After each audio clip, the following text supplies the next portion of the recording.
One of the issues that this group has taken an interest in is shoreland zoning, which is becoming more and more of an issue in different areas of the state. What is your position on shoreland zoning, and what would you do as assemblyman from the 77th district to curtail it if you do not agree with it?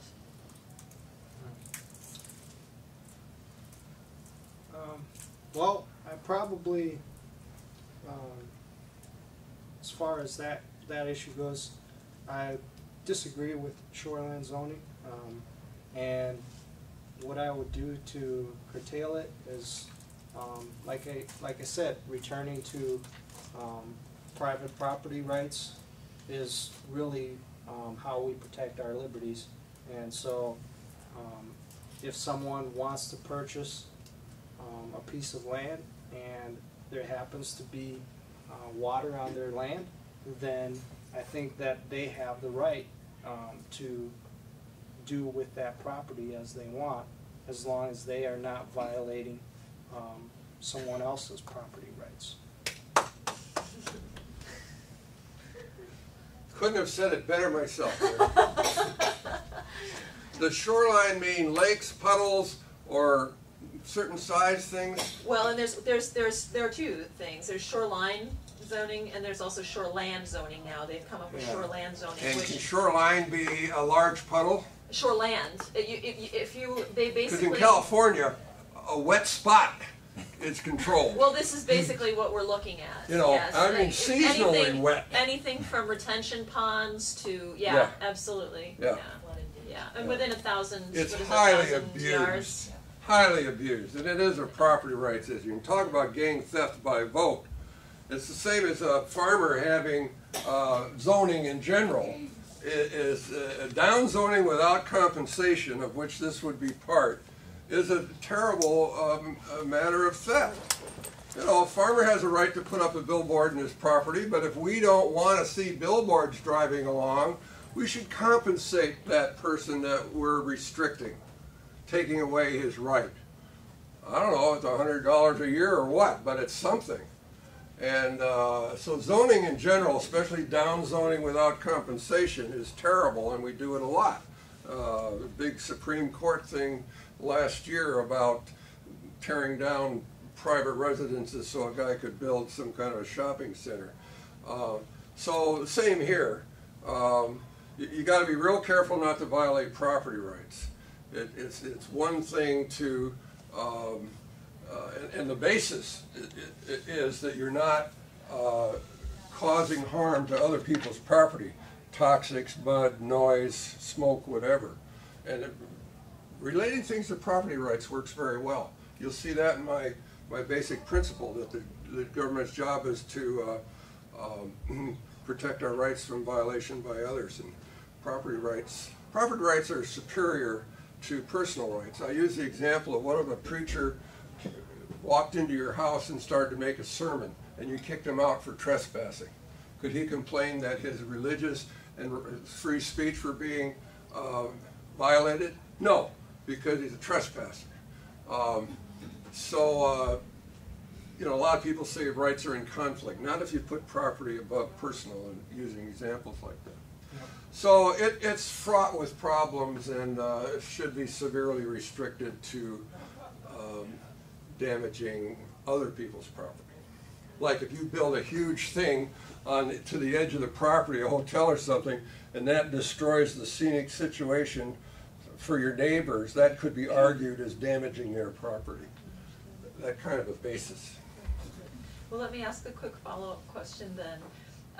Some issues like shoreland zoning and regional transit authorities, those sorts of issues, they all tend to have associated with them unelected, unaccountable, pseudo-governmental bodies. Can you talk a little about your positions on those bodies and strategies for eliminating them? What was the first part of your question? what I'm saying is that things like shoreland zoning Yeah. and regional Oh, transit so they authorities, set up some body to they set up an administer. unelected, unaccountable body. Like California had the Zone Shoreline Commission or something. Right, Yeah. right. Yeah, okay. I'll go ahead on that. Okay. Those tend to be illegitimate entities that really are unconstitutional and don't have authority. And they tend to abuse it anyway. So I'm not for these, and you know, then they end up having rights to have you arrested and take your property, all kinds of powers. Tax. And yeah, and I'm against that. It's they tend to be biased, and so. Strategy for getting rid of such bodies? Do you have a strategy for getting rid of them? Well, yeah, it's called nullification. That's a big word I hope you hear more of. That's what we should use on Obamacare. We're all big fans of that word in this group. Yeah. Obamacare nullification, Patriot Act nullification. Look at my site on the back where it says, what is it like to be a Ron Paul Republican? The long list of things that I would repeal that the regular Republicans love, by the way. They don't like me very much. But I'm a real Republican. You know, minimal spending, property rights. That's the only reason I'm a Republican is they at least acknowledge that property rights exist. A lot of parties don't want to hear about property rights. It's inconvenient. You can't do your stuff if you have to observe property rights. So. As far as the Regional Transit Authority, I can think of they are violating our rights by spending our money by when we didn't authorize them to. Government Accountability Board wanting to restrict our free speech rights when we didn't authorize them to. I think that anytime that you have any sort of government body, it needs to be given a power by the people in order to do that. And so if you really do want a government accountability board or a regional transit authority, then you create it through your local charter or through the state constitution, and you put limitations on them and make sure that you have some sort of form of accountability for those who are going to be members of that body. And so I personally wouldn't create any of those. If the citizens of Wisconsin wanted to do that, I would go ahead and let them do that. But I would also make sure that there were proper limitations on those bodies, make sure that those bodies had to be accountable to the people in some way, shape, or form. Not to get too picky, David, but the proponents of that will say they did that because it was passed by the legislature and signed by the governor, and those people were elected. So yeah, so they but did that, and you still have it. They did that. Yes, they did, but it's not accountable to the people, and so that's the problem there. And I'll interject. Does the Constitution allow them to hand off authority in that manner? You No. gotta just repeal that stuff. Typically not. Yep. Yeah, our Constitution doesn't allow for one branch to give another branch powers that we're supposed to stay with a certain branch. And so the legislative branch cannot give an executive branch the power to make laws. Or wars. So, and the same thing, the executive branch can't give the judicial branch the power to enforce laws.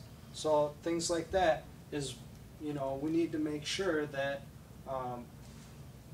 the powers that are in place through our state constitution, through our United States Constitution, all of those need to make sure that the powers that are handed to a specific group doesn't get transferred to another group without the people having an overall say in it. And I mean, they would need to change our state constitution, and I would say that all of the counties in Wisconsin, all of the districts in Wisconsin would need to ratify that too. Can I comment on that? That's a very big deal, handing off authority. And look what Obama's doing. He's got about 30 czars of various things, none of which were approved by Congress, and they have a lot of authority. It's awful. Congress handed Bush the authority to start a war if he felt like it. That's gross. It's going on a lot, and it's really convenient if you're a politician to be able to do that. Partly you get it off your back, and partly, you know, you can expand the scope of government with authority, because otherwise you have to run around worrying about every little detail. So they love it, and we have to stop it.